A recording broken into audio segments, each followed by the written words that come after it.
kayo ni Barbie? Nag-uusap pa ba kayo? Naman. Kasama ko siya the other day sa awarding PMBC. Kasi pareho kayong single. Parang kinilig yung mga tao nung pareho kayo naghiwalay sa mga jowa niyo. Wala naman ganung pag-asa. I think as of right now, Barbie is focusing on herself. Kakapit na niya. And, ngayon, nag-jogging na siya, nag-workout, nagbabasa ng libro.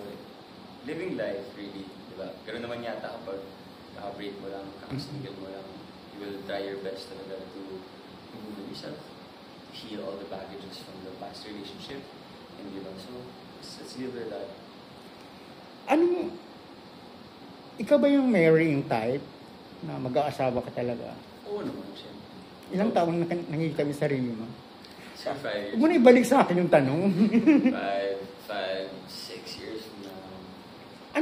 Ano nang hinahanap mo sa isang babae? Tangyan ng isang babae. Gusto ko yung passionate, self-aware, Hindi tayo pasok eh. yung in touch with life. Diba? Yung parang, what I mean ng self-aware is, for example, nangyayari to dahil ito. Diba, hindi siya mindlessly living life. Like, she knows what she's doing. That's the most important thing for me. And so, I'm going to take care of her. And alagaan ko, sarap alagaan. Understanding.